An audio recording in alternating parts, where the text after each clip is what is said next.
며칠 전인 것 같아요. 아내가 저에게 종종 하는 질문이 있어요. 내년에는 좋아지겠지? 앞으로 좋아지겠지? 이런 질문을 하더라고요. 마음속에 힘들고 어려운 일이 있어서 그렇게 저에게 물어본 것 같아요. 저는 어떠한 대답도 해주지 못했어요. 올랜도에 사역할 적에 이민 생활 오래 하신 어르신들의 이야기를 들어보니까요. 미국 생활 10년이면 미국 생활이 어떻다는 것에 대해서 이해하게 되고 20년이면 자신이 하는 사업도 가정도 안정된다 그런 말을 종종 하시더라고요. 그런데 저희 가정을 보니까 횟수를 계산해 보니까 올해가 18년째더라고요. 그러니까 아직 손에 잡히는 것도 없고 눈에 보이는 거 없고 여러 가지 또 직면한 문제 앞에서 언제 좋아질까, 언제 괜찮아질까 이런 생각 때문에 저한테 질문한 것 같은데요. 오늘 그 대답을 해줄 수 있을 것 같습니다. 1절에 보니까요. 범사의 기한이 있고 천하 만사가 다 때가 있나니. 인생의 모든 일들 가운데요. 하나님께서 정하신 기한이 있고 또 하나님께서 이루실 때가 있다고 전도자인 솔로몬이 노년에 이렇게 이야기해 준 걸 통해서 대답해 주고 싶다는 생각이 어제 말씀을 준비하면서 들었습니다. 인생의 모든 일들 기한이 있고 또 때가 있다고 얘기했는데 또 영어 성경을 좀 살펴보니까요. 기한과 이 때에 대해서 이 기한은 킹제임스 버전은 a season 일정한 기간을 얘기하는 거죠. 그리고 NASB에는 appointed time 정해진 딱 시간이 있다는 거예요. 그렇게 번역을 했고요. 때에 대해서는 두 번역 다 a time 한 딱 시간 한 때가 있다고 이렇게 번역을 했더라고요.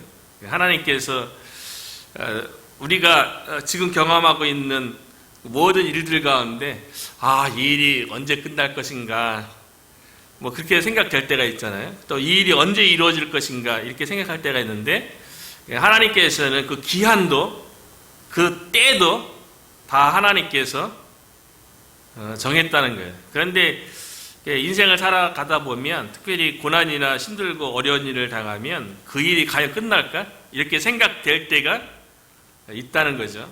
언제까지 지속될 것인가? 언제까지 이렇게 살아야 되는가? 뭐 이런 의구심을 가질 때가 참으로 많은 것 같아요. 이곳에서 이제 오하이오 클레버랜드까지 가다 보면 펜실바니아의 턴파이크를 지나가다 보면 터널을 만나거든요. 그 터널이 얼마나 되는지 구글에서 검색해 보니까요. 1850m더라고요. 되게 긴, 거기 아파레치안 산맥 지나가야 되니까 터널이 있어요. 거의 2km에 되는 그 터널이 있는데 들어가는 입구에 보면 이렇게 딱 들어가자마자 이제 환경이 딱 좁아지고 이제 그래도 등이 있으니까 밝긴 한데 앞만 보고 딱 가야 되는데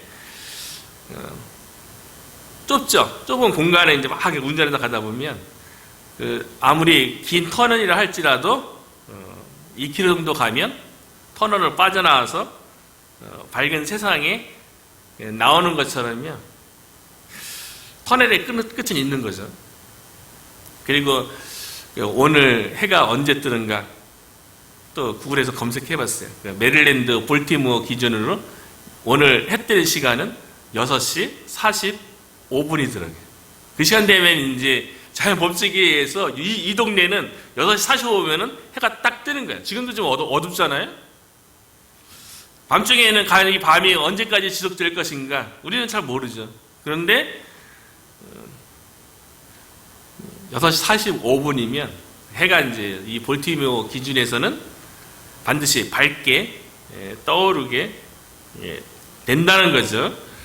그렇게 하나님께서 해 아래 인생의 모든 일들이 정해진 기간이 있고 어떤 일이 이루어지는 그 때가 있다고 말씀하고 계시는 거예요. 이 기한과 때가 있다는 것이 우리는 잘 모르죠. 근데 하나님께서 정해놨다는 거예요. 또 이것이 우리는 모르지만 하나님의 권한 가운데 그때는 반드시 있는 거예요. 사도행전 1장에 보면 예수님께서 부활하셔서 이 땅에서 40일 동안 사셨어요. 그리고 하나님 나라의 일을 제자들에게 말씀하셨거든요. 40일 동안 부활하신 모습으로 제자들을 가르치셨어요. 그 40일이 거의 다 차가웠고 다시 이제 예수님께서 승천하시기 전에 예수님에게 제자들이 이런 질문을 해요. 그 질문 내용이 뭐냐면 예수님, 이스라엘이 회복할 때가 이때입니까? 예수님이 부활하셨잖아요. 그러니까 하나님 나라의 일에 대해서 가르치시니까 제자들의 마음이 되게 뜨거워졌던 것 같아요. 예수님께서 죽었다가 살아난 하나님의 아들인 것이 입증됐고 그 하나님의 아들이신 예수님이 또 하나님 나라의 일에 대해서 막 가르치고 말씀하고 그러니까 막 뜨거워져서 그러면 하나님의 백성인 이스라엘이 회복될 때가 이때쯤인가? 이스라엘이 회복될 때가 이때입니까? 라고 딱 질문을 했거든요. 그때 예수님의 대답이 사도행전 1장 7절에 보면 이렇게 기록되어 있어요. 이르시되 때와 시기는 아버지께서 자기의 권한에 두셨으니 너희가 알 바 아니요. 때와 시기에 대해서는 하나님 아버지의 권한에 두셨대요. 그러니까 때와 시기는 반드시 있는데 그 때와 시기에 대해서는 우리는 모른다는 거야. 우리가 그거에 대해서 관심 가지지 말라는 거예요. 하나님만이 하나님 권한 가운데 알고 계시다는 거죠. 어쩌면 우리들도 제자들처럼 예수님에게 이렇게 질문할 수가 있어요. 하나님, 우리 가정을 회복하실 때가 이때입니까? 우리도 충분히 그렇게 질문할 수 있죠. 우리 마음 가운데 다 성령님이 내주하시고 하나님이 어떻다는 것을 우리가 다 믿고 고백한단 말이죠. 그리고 하나님, 우리 가정의 경제가 회복될 때가 이때입니까? 라고 또 제자들처럼 질문할 수도 있는 거죠. 아니면 하나님, 우리의 사업을 회복할 때가 이때입니까?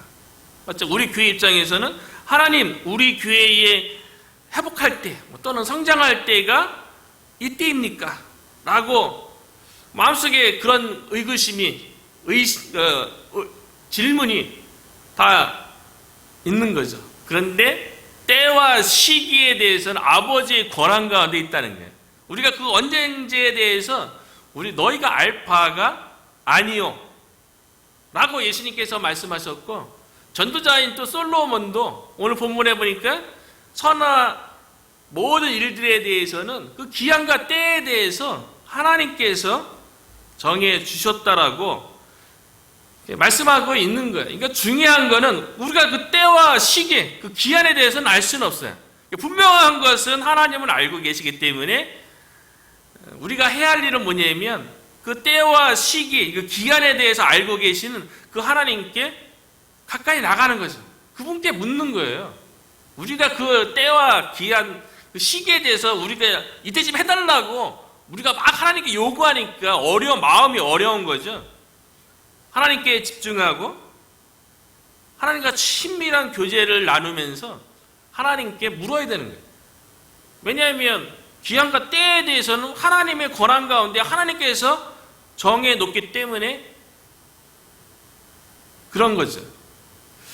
그런데 감사한 거는 이 때와 기한에 대해서 하나님께서 정해 놨다는 거예요.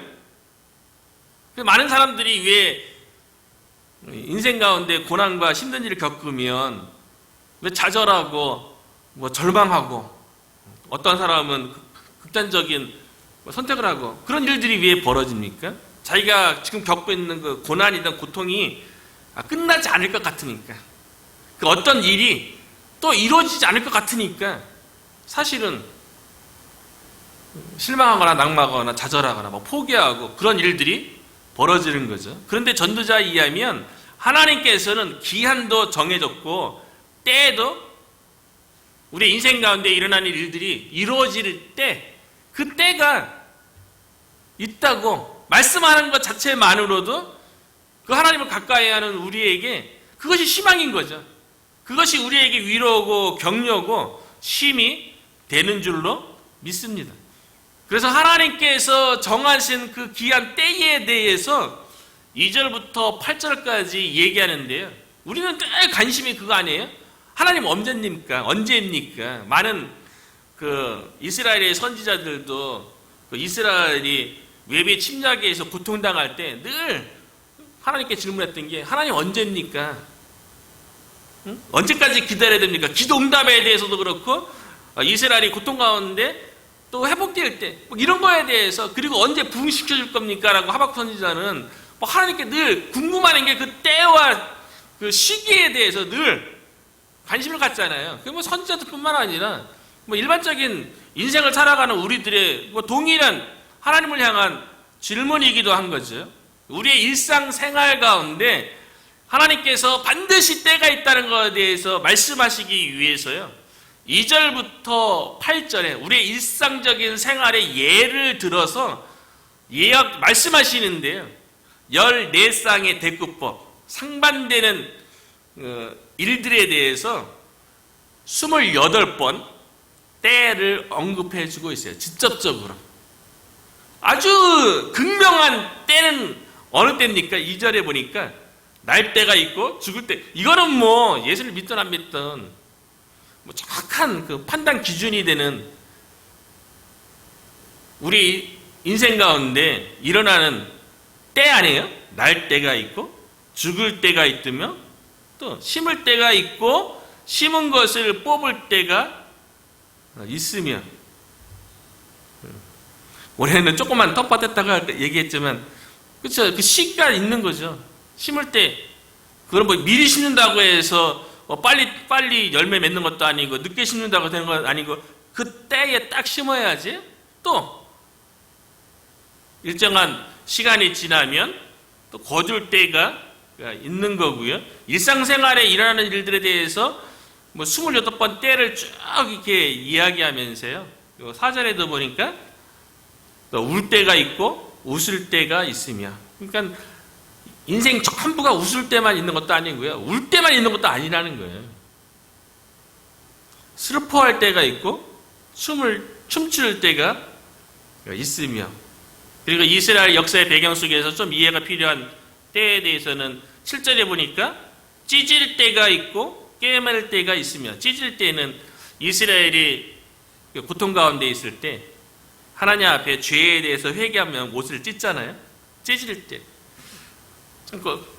삶이 고통스럽고 괴로울 때 죄로 인해서 하나님 앞에 회개할 때 찢을 때가 있는 거죠.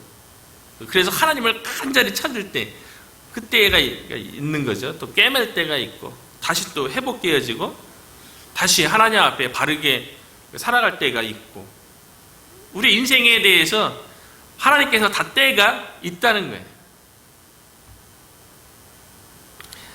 이 일이 하나님 앞에서 깨닫는 게 지혜라는 거예요. 하나님의 때가 있다고 하나님이 기한이 있다고 깨닫는 것이 전도자는 지혜라고 우리에게 알려주고 있고요.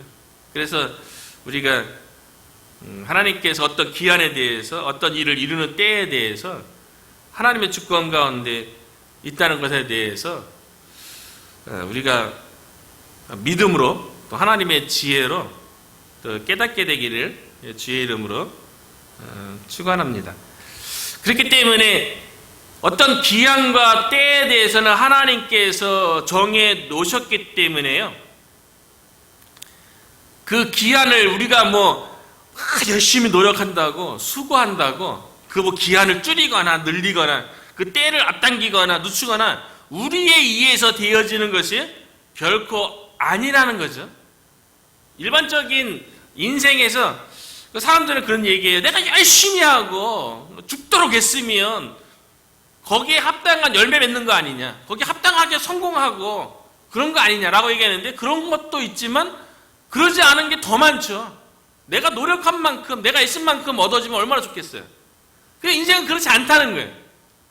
내 노력에 의해서 내가 애쓴 대가만큼 얻어지는 게 인생이 아니라는 거예요. 오히려 내가 애쓴 만큼, 노력한 만큼 얻어지지 않는 경우가 더 많아요. 그러니까 우리 인생이, 그냥 우리가 뭐 계획하고 노력하고 애쓰고 그것에 의해서 기간이 결정되어지고 때가 결정되는 게 아니라고 그 전도자는 얘기하는 거죠. 그래서 9절과 10절에 보면요, 일하는 자가 그의 수고로 말미암아 무슨 이익이 있으랴. 뭐 극단적으로 얘기하죠. 일하는 자가 수고를 다 하죠. 근데 수고만큼 얻어지는 거 봤니? 라고 이렇게 질문하는 거예요. 10절에 보니까 하나님이 인생들에게 노고를 주사 애쓰게 하신 것을 내가 보았도다. 그러니까 인생들이 열심히 인생의 여러 가지 일들로 인하여서 노력하고 고통도 있고요, 애쓰는 걸 하나님께 다 봤대요. 근데 그렇게 그 노고를 가지고 애쓴다고 해서 거기에 합당하게 어떤 결과가 있었냐는 거죠.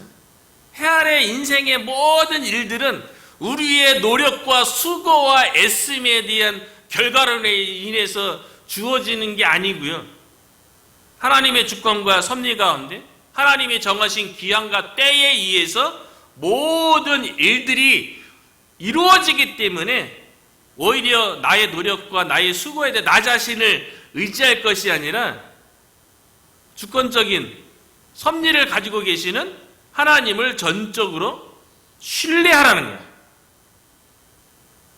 그래서 11절에 보니까요, 하나님이 모든 것을 지으시되 때를 따라 아름답게 하셨고, 그 기한과 때에 대해서는 우리는 몰라요. 그런데 하나님께서 우리에게 분명히 말씀해 주시는 것은 뭐냐면, 우리 인생 가운데 모든 일들에 대해서 하나님의 그 때를 따라서 아름다운 결과가 있을 거라는 거예요. 표현이 참 좋죠. 하나님께서 그러면 내가 지금 인생 가운데 겪고 있는 일들에 대해서 그 하나님께서 내 인생의 기한도 정해주셨고, 또 어떤 일을 이루는 때를 하나님께서 정해주셨다면 그 기한과 때가 어떤지 그거 내가 어떻게 합니까? 하나님 신뢰할 만한 합니까? 라고 물을 수 있잖아요. 그런데 하나님께서 뭐라고 얘기냐면, 때를 따라서 그 결과에 대해서는 하나님께서 아름답게 하셨고, 미적으로 우리가 보기에 아름답게 했다는 의미라기보다는요, 아름답다는 그 원어인 히브리어를 찾아보니까요, 그 야페라는 단어인데 그냥 단순히 보기에 아름답다는 의미를 넘어서 갖고요, 적절하다, 온전하다, 때에 맞다라는 뜻을 가지고 있어요. 그러니까 우리 인생 가운데 모든 일들이요, 하나님께서 우리 각자에게 적절하게, 우리 각자에게 온전하게 때에 맞게 하셨다는 거예요. 하나님께서 정하신 그 기한과 때가요. 우리에 대해서 가장 잘 아시는 분이 하나님 아니겠어요?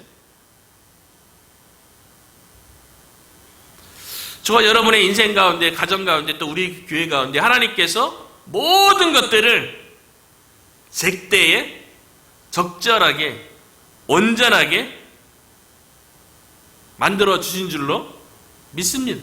하나님께서 또 그렇게 앞으로의 우리 앞날에 대해서 그렇게 인도해 가실 거예요. 때를 따라 아름답게 하신다는 거죠. 그렇기 때문에 11절 중반부 이유가 참 중요한데요, 또 사람들에게는 영원을 사모하는 마음을 주셨느니라. 영원을 사모하는 마음을 주셨느니라.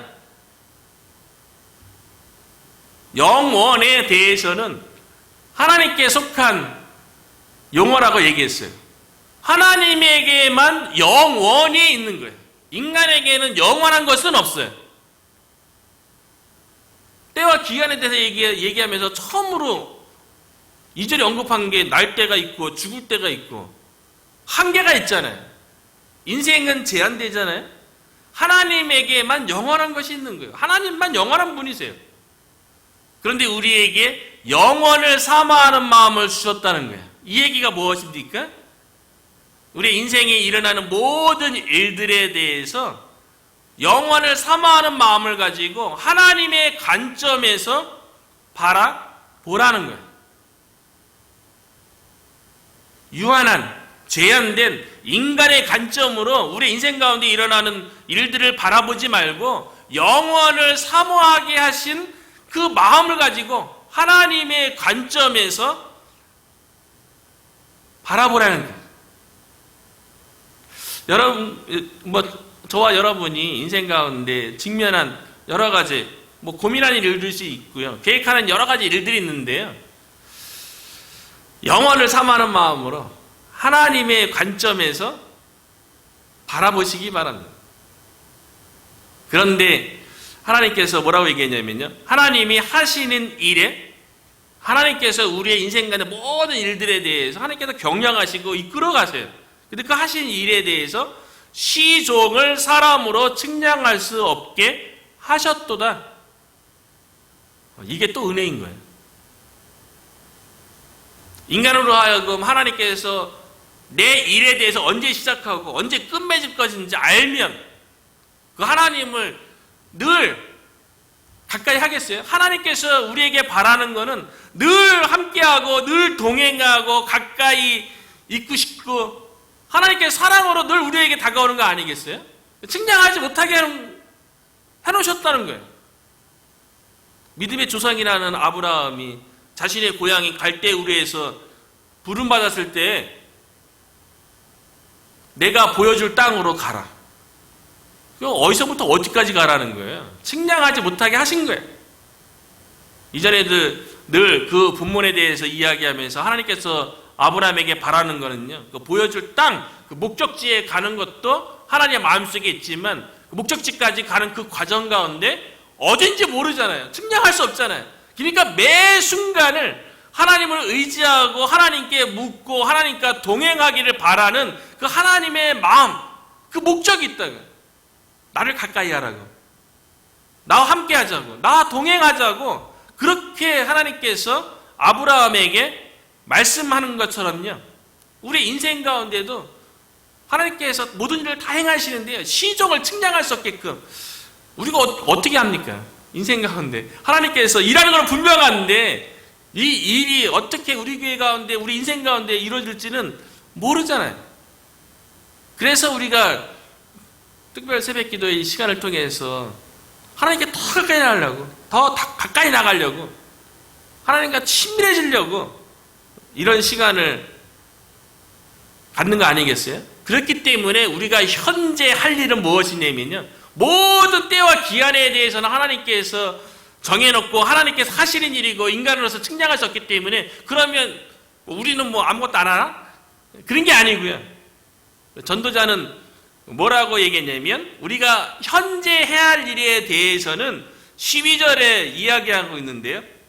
사람들이 사는 동안에 일상생활 속에 날마다 시간 속에서 해야 할 일은 기뻐하며 선을 행하는 것보다 더 나은 것이 없는 줄을 내가 알았고, 날마다 생활 속에 일상생활 속에서는요 우리가 해야 할 일은 뭐냐면 기뻐하는 거예요.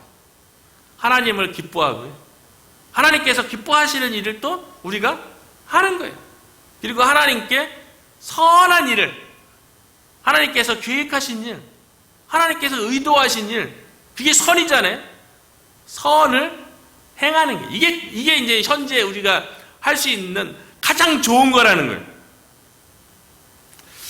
하나님께서 가장 기뻐하시고 선한 일이 무엇이겠어요?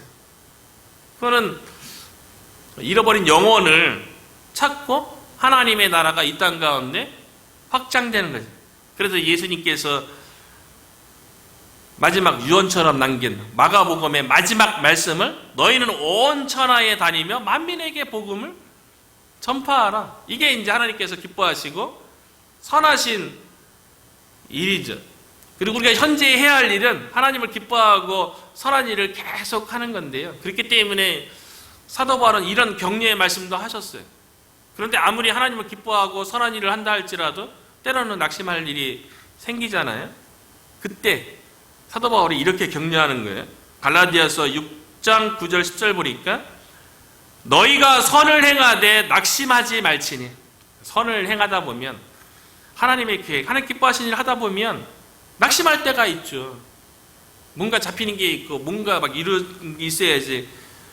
낙심하지 말지니 포기하지 아니하면 여기서 또 때가 나오는 거예요.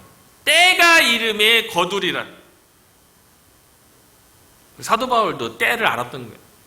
하나님의 때. 그러므로 우리는 기회에 있는 대로, 이 기회란 말이 이렇게 아까 그 전도서 3장 1절에 있었던 기한이라는 그 히브리어의 기한이 또 기회라는 의미도 가지고 있어요. 기회에 있는 대로 모든 이에게 착한 일을 하되, 선한 일을 하되 더욱 믿음의 가정들에게 할지니라. 착한 일, 복음을 증가하는 일이죠. 근데 여기 딱 보니까 사도 바울은 더욱 믿음의 가정들에게 할지니라. 우리는 복음을 증거하는 일에 대해서 세상의 불신자에게만 증거해야 된다고 생각하는데 그것이 아니라 착한 일을 하는데 먼저 믿음의 가정들에게 하는 거예요. 믿음의 가정도요, 늘 착한 일, 복음이 필요한 거예요. 안 믿는 자에게만 구원받기 위해서 복음이 필요한 게 아니고요. 예수님 잘 믿어도요, 믿음의 가정이라 할지라도 복음은 늘 필요한 거예요. 왜냐하면 늘 죄의 문제가 있고 고난의 문제가 있기 때문에 복음이 필요한 거죠. 현재 우리가 해야 할 일이라고 이야기하고 있고요. 마지막으로 이제 우리가 하나님을 믿는 자녀로서 본분이 무엇인지에 대해서 14절에 얘기하는데요. 하나님께서 행하시는 모든 것은 영원히 있을 것이라 그 위에 더 할 수도 없고 그것에게 더 할 수도 없나니. 그러니까 하나님께서 우리 가운데 일하고 계세요. 하시는 일이 있어요. 그 시종도 다 하나님께서 정해놓고 기한도 있고 때도 다 정해놨는데요. 하나님께서 하시는 일에 우리가 하나님을 도와서 뭐 더할 수도 있는 게 아니고요. 덜할 수도 없다는 거예요. 하나님이 이같이 행하심은 사람들이 그의 앞에서 경외하게 하려 하심인 줄을 내가 알았도다. 우리가 할 일은 뭐라고요? 오직 하나님을 두려워하며 하나님을 존경하는, 경외하는 일만이 우리의 본분이라는 거예요. 그러면 하나님께서 우리를 위해서 때를 따라 아름답게 일들을 진행하시고요. 하나님의 기한과 때 가운데 우리를 향하신 하나님의 놀라운 계획과 일들이 우리에게 주어질 것에 대해서 참 귀한 말씀이니까요. 이 말씀 가운데 오직 하나님만 신뢰하고 하나님을 경외함으로 우리 인생 가운데 또 가정과 우리 교회 가운데 때를 따라 아름답게 하시는 그 하나님의 은혜를 이 9월 달에는 우리가 경험하게 되기를 주님의 이름으로 축원합니다.